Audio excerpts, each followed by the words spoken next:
صليت الجمعة ولا ما صليت؟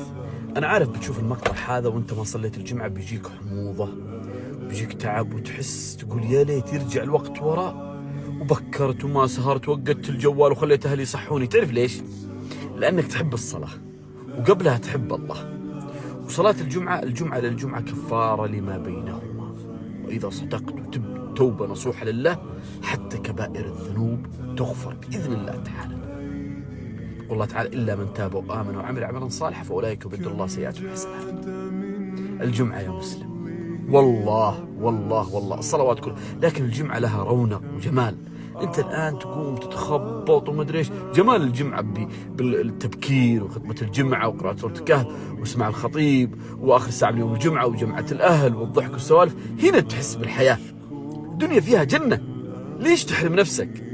الصلاة هي الصلة بين العبد وربه. حافظ على صلاة الجمعة، واسأل الله ان يوفقنا وياكم ويجعلكم باركين ويحرم وجهكم من النار. قولوا آمين.